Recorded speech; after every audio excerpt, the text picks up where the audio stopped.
皇宫的朱元璋一脸严肃地召集了太子朱标、魏国公徐达以及当时的户部尚书曾泰前来觐见。咱决定了，咱要编纂《洪武大典》。父皇，《洪武大典》是什么？所谓的《洪武大典》是一本汇集先秦至今的各种典籍，其中包括了经史医等各种领域，甚至包括天文地理等内容的大型类书籍。父皇，想要编纂这样一本书，所需要花费的人力物力时间还有金银可不是小数啊。咱知道会有很多困难，召集你们过来不是跟你们商量的，而是通知你们。自从知道了朱棣拥有永乐大典之后，朱元璋就下定决心，无论如何自己这本洪武大典也要编纂出来，而且要比永乐大典更加的全面。这是朱元璋的自尊心在作祟。那这不是一件轻松的事情，父皇想要让谁主持编纂呢？咱准备让李善长主持这件事情。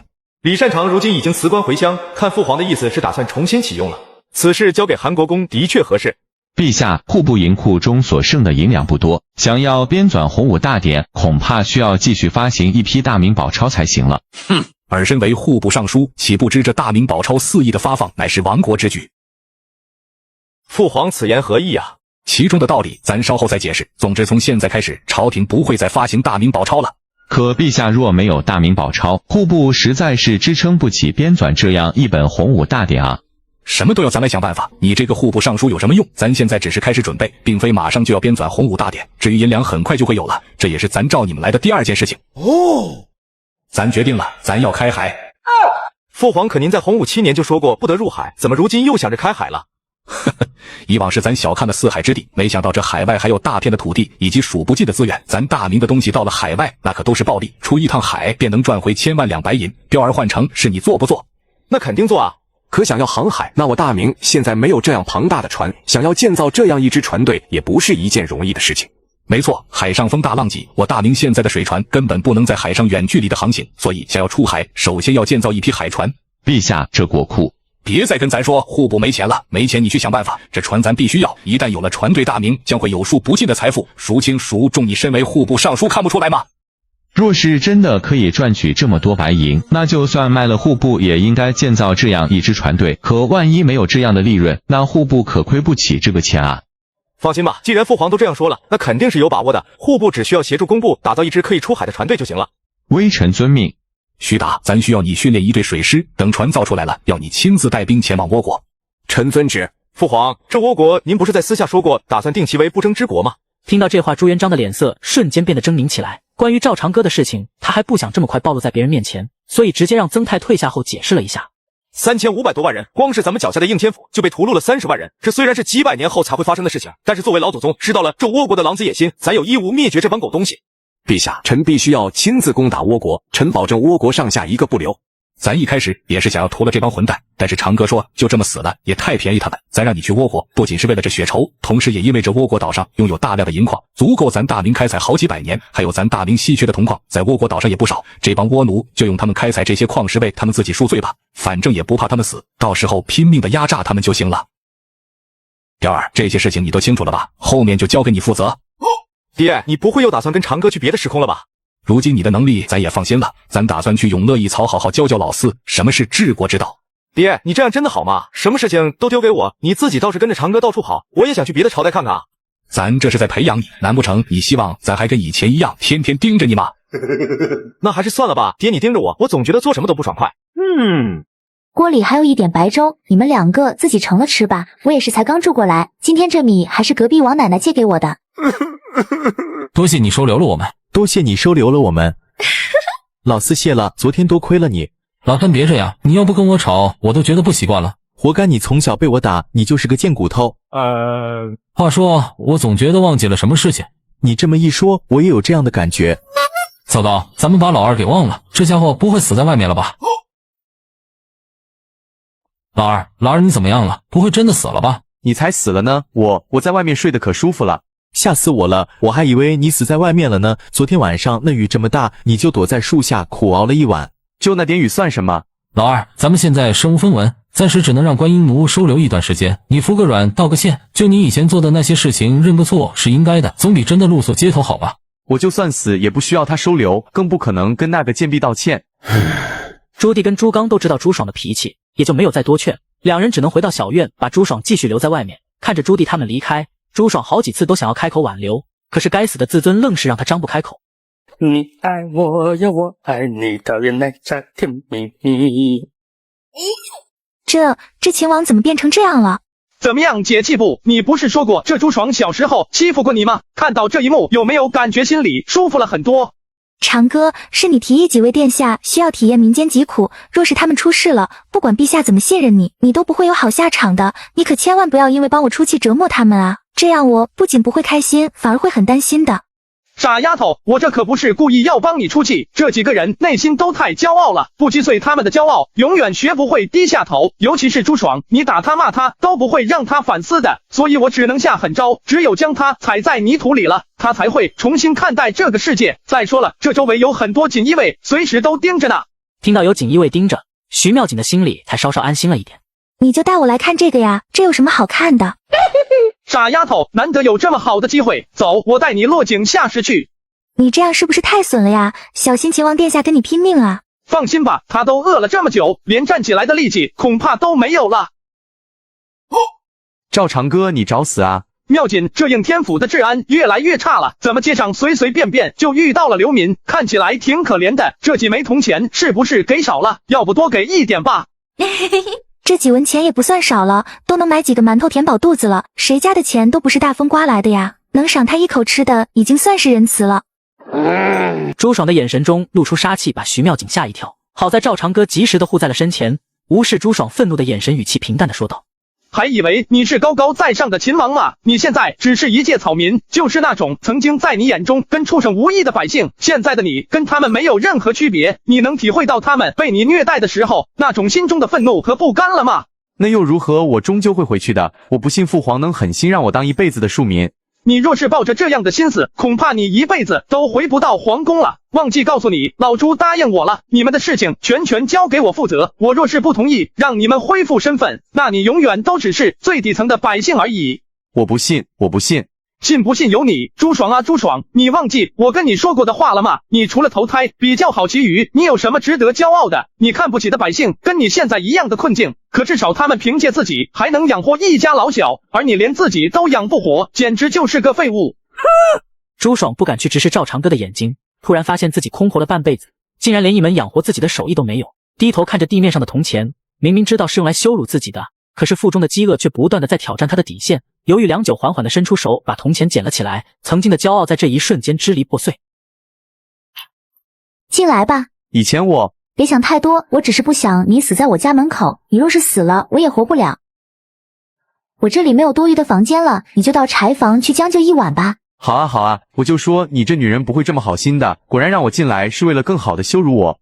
你若是好意思跟你那受伤的弟弟抢床睡，那你就去，要不然你就跟另一个弟弟一样在柴房将就一下。当然，你若是觉得委屈了，现在也可以立马离开，只不过记得离我院子远些，我可不想你死在我院子门口。朱爽咬着牙，最终一句话都没说，黑着脸来到了柴房。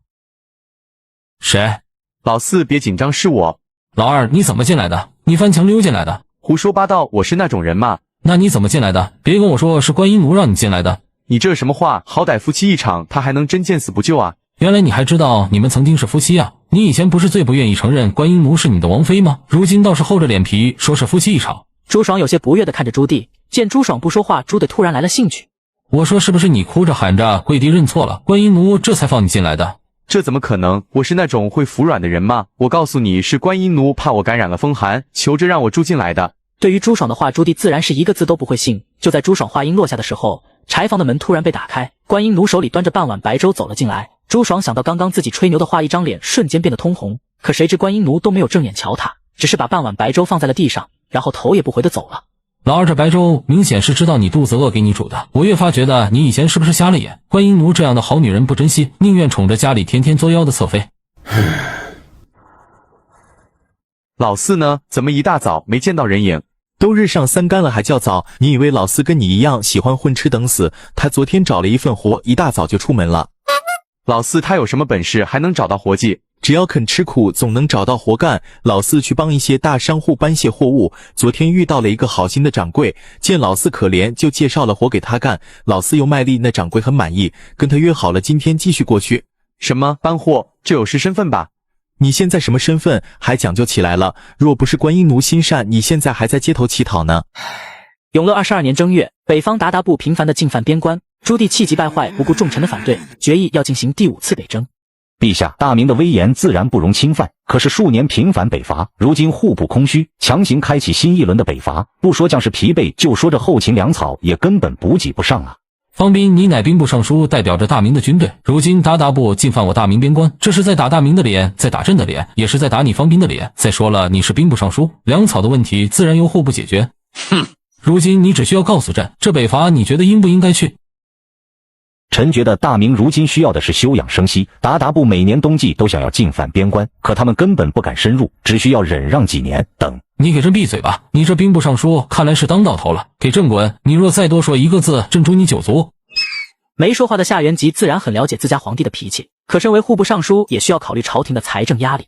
自陛下登基之后，连年出兵，更有无功而返，军马储备已损失了10之8九。如今各地灾荒不断，况且陛下您圣体欠安，更加需要调养。若是一定要打这一仗，臣咬咬牙，就算东拼西凑，也能凑出一部分粮草。可是还请陛下为大局考虑，请派遣其他将领出征。你是想让朕当懦夫吗？朕征战一生，若是死在了战场上，这是朕最好的归宿。朕很清楚自己的时间不多了，这一仗朕必须亲自去，也必须亲手为大明打出未来50年的和平。你支持也好，不支持也罢，朕一定会去做。你若是不支持朕，那朕就换个户部尚书。朕就不信了，大明这么多官吏，找不到几个愿意听朕话的人。哼，就算陛下要革了臣职，臣还是坚持无论如何，陛下不可再亲征了。夏元吉跟朱棣一样是一个固执的人，他直接把自己的乌纱帽从头上拿了下来。臣恳请陛下切勿御驾亲征。来人，把夏元吉打入大牢。陛下，你就听臣一次吧，以圣体为重啊！直接去把夏元吉家给抄了，朕倒是要看看这家伙会不会后悔。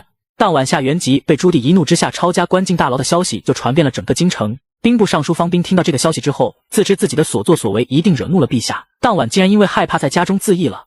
太子朱高炽想来求情，直接被拒之门外，仿佛整个紫禁城所有人都站在了朱棣的对立面。心情烦躁的朱棣来到了祠堂之中，看着祠堂正中摆放着朱元璋的灵位，永乐突然就像是一个孩子一样觉得委屈，想要跟自己的爹倾诉。爹啊，如今我已经64岁了，年少时我开20宫不在话下，可如今就连10宫都拉不满了。爹啊，我能感觉到我的身体一天不如一天了，想来过不了多久就要来找你了吧。等我下去见你了，你就算打我骂我都可以，我知道你一定会生气的，因为我成了咱们老朱家万古不易的贼了。爹，这些年我萧衣干食，不敢有任何一丝的松懈，因为这江山是我抢来的。我知道有很多人都在背后骂我是窃国贼，我必须做的比任何人都要好，这样我才有脸下去见你。所以这些年我亲自杀入漠北，我要为大明杀出一个朗朗乾坤。我爬冰卧雪，不敢让自己休息片刻，所做的一切我都是想要证明我朱棣不比任何人差。我也希望爹你在天之灵能够看到我的努力。老四啊，咱不怪你。爹，你这是从鬼门关溜出来了。混账东西，你就这么盼着你爹死吗？赵长歌这时仔细的给朱棣解释了一番他们从洪武而来。朱棣虽然觉得离谱，但是自己的亲爹他是不会认错了，毕竟朱元璋的气势就不是别人可以模仿的。爹，那您来之前已经知道了我的事情了。朱元璋看着朱棣心虚的模样，没好气的想要拍朱棣的脑袋，可是一看朱棣头发都比自己白了，伸出来的手愣是停在了半空。说实话，刚听到这时，咱是非常的生气，还想着若是见到你必须揍一顿。你也就是运气好，看在你做的还不错的份上，加上咱之前去了一趟剑门朝，见到了中年的你，那小子替你受过了。爹，能够再见到你真的是太好了。咱没死不是挺好的吗？这有什么好哭的？爹，我的大孙朱瞻基您还没有见过吧？他从小听您的故事长大，对你可崇拜了，要不要见见他？去把他叫来吧。自家爷爷那可是永乐皇帝啊，怎么还有人敢当着爷爷面坐龙椅的？爹，这就是咱大孙子，您瞧瞧是不是很像我？这小子还不错。瞻基还傻站着做什么？快拜见你曾祖父。朱棣知道朱瞻基的心里有疑惑，所以简单的把朱元璋为什么会出现解释了一遍。对于这个能够穿越时空的奇人，朱棣也是非常的敬佩的。而少年心性的朱瞻基看到赵长歌的时候，两眼都放光了。老四刚刚在祠堂的时候，咱听你说你打算第5次出征漠北，这么说来如今是永乐22年。是啊，老四听咱一句劝，这一次北征放弃吧。爹，为什么你也要劝我？因为你会死在这一次北伐途中。即便如此，我还是要出征漠北，战死沙场本就是我的夙愿。我自己的身体我自己非常清楚，这一次北征我就没有想能活着回来，只是我想知道这一仗我打赢了吗？果然是永乐大帝，即使死也要死在沙场之上，赢了却又没赢。还请先生言明，什么叫赢了又没赢？如果按照你出征前的目的来说，这一次北征是失败的，因为这一次你规模浩大的北伐，连阿鲁台的影子都没有看到。次北征是失败的，明军主力获悉阿鲁台逃往达兰纳莫尔河，便全军急速追击，可是追击了数百里，却没有见到阿鲁台部的踪迹，最终因为粮草耗尽，不得已班师回朝。怎么会连阿鲁台都没有找到？我不能接受这样的结局，难道我这一次北征真是错误的吗？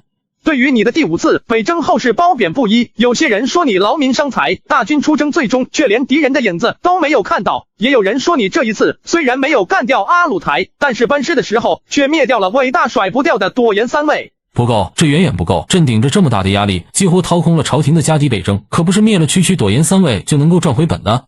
是啊，兴师动众的第5次北征及最终的战果其实并不如人意。如今永乐陛下，你既然都知道了结果，为何不放弃北征呢？而且你的身体已经不足以支撑你继续在战场上统兵了。先生既然来自后世，显然对朕有一定的了解，那你说说，朕会放弃北征吗？不会，因为你是永乐大帝，你不会畏惧死亡，而且既然都知道了结局，以你的脾气，反而会坚定北征的信念，然后想要亲手打破曾经的结局，使这一次北征达到你理想的目的。因为永乐皇帝绝对不会因为所谓的未来或者天命而选择屈服。先生大才，这话真的是说到朕心里去了。这赵小子怎么在拍老四的马屁？他可从来没有这样夸过咱啊！对了，你说这一次北征朕会死在回师的途中，那朕驾崩后是否是太子朱高炽继位？没错，你驾崩后，太子朱高炽继位，改元洪熙，庙号仁宗。仁宗这庙号倒也贴切，老大这家伙心就是太软了，一点都没有继承到咱的果断。爷爷，我爹虽然人善，但是并不心软，他只是……行了，你也别为你爹说话了。说实话，你爹那性子，朕从小就不喜欢。咱之前听赵小子说过，朱高炽这小子治国水平相当的优秀，而且非常的像咱的雕。朱棣这方面，你可不如你的儿子，你穷兵黩武，若不是高炽替你稳定后方，你这永乐朝早就内忧外患了。说到这个，后世有句玩笑话，永乐大帝就是朱高炽的征北大将军。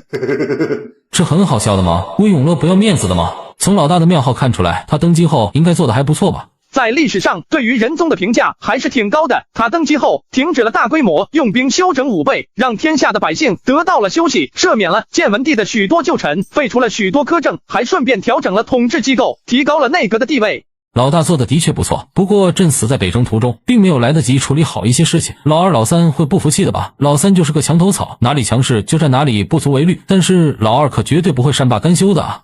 仁宗登基汉王自然是不服气的，可是仁宗当了这么多年太子，朝野内外几乎都是仁宗的人。仁宗虽然心地善良，可手段从来不弱，汉王心有不满，但是很快就被仁宗化解。好啊，幸好没有出现自己最不想见到的画面，看来自己立老大为太子是正确的。仁宗在历史上的评价很不错，很多人都惋惜仁宗若是可以活得久一点，或许大明会变得更加强大吧。你这话是什么意思？我爹他怎么了？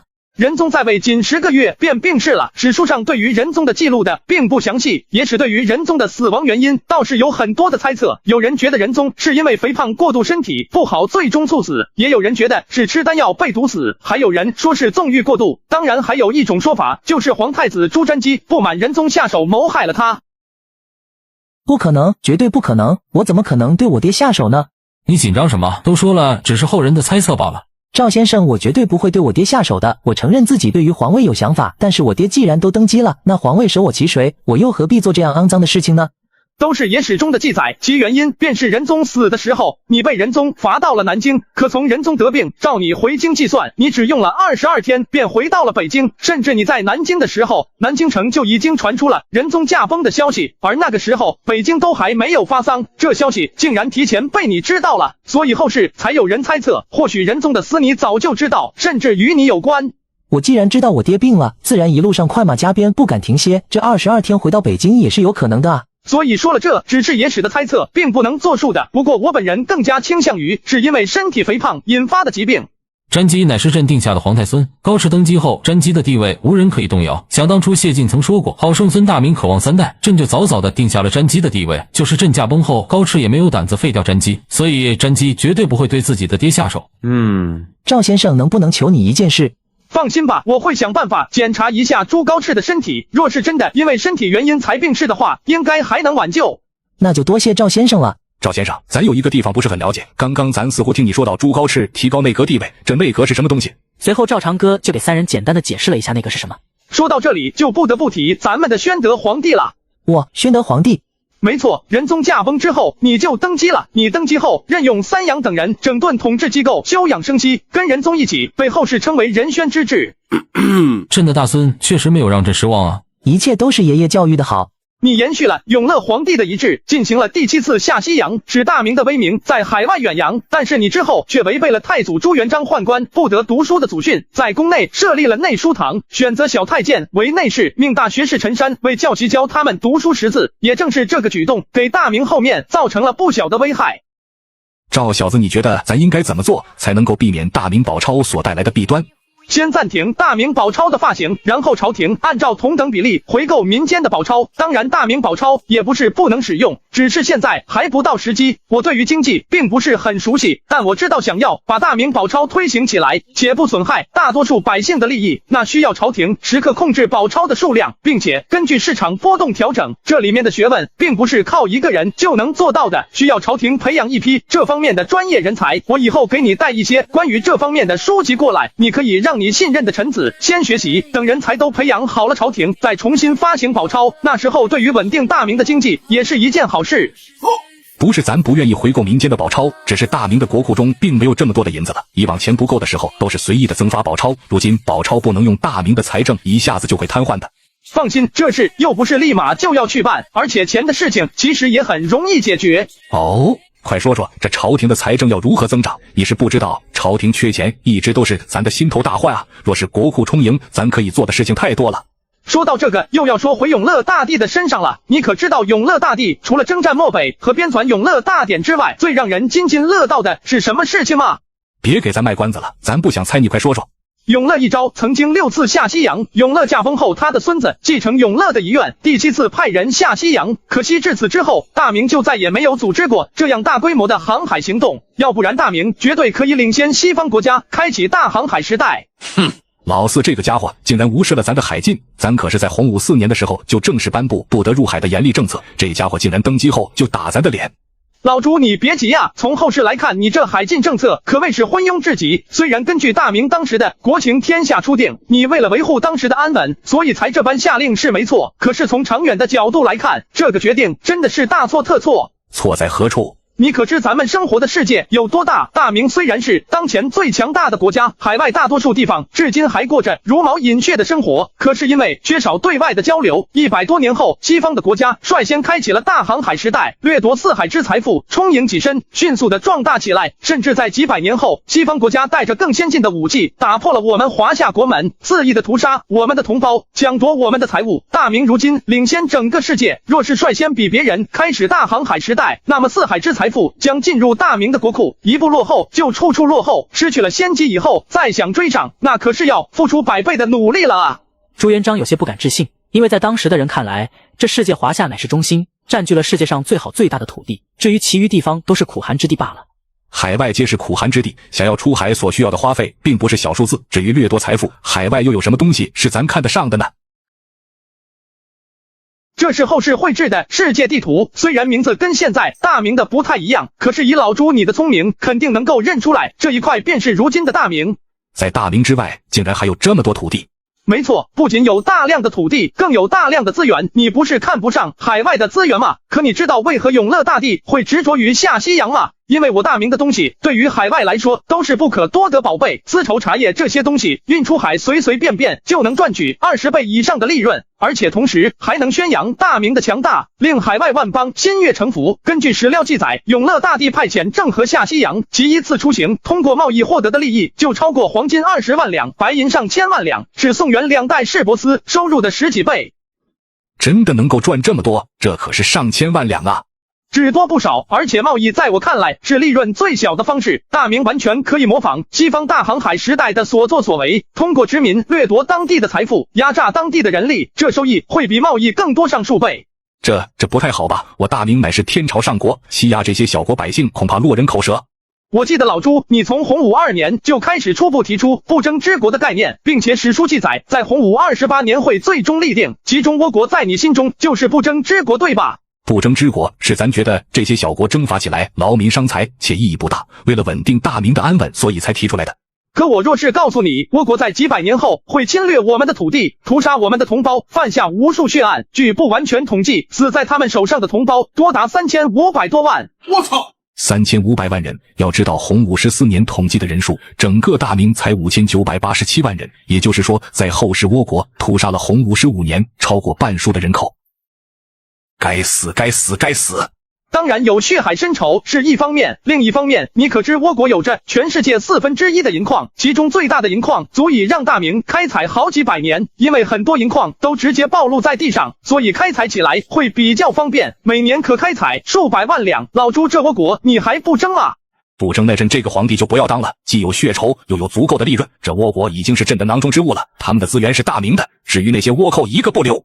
此时的朱元璋都直接自称朕了，看得出来是在以一个皇帝的身份表达自己的立场。杀了不是太便宜了，银矿开采本就是费力的事情，不如就由这些倭奴替我们大明开采银矿。当然这倭国可不仅是银矿丰富，铜矿煤矿都不少，这些资源足以让大明的财富提高一个档次了。你说的没错，朕要他们世代为奴，永无翻身之日，并且会留下祖训，若是这些倭奴没有作用了，就全部屠祭一个不留。咱今天回去后就会召集众臣商量你我所谈之事，过几天等咱都处理好了，你应该也休养的差不多了吧？放心，等你都处理好了，咱们就去永乐朝。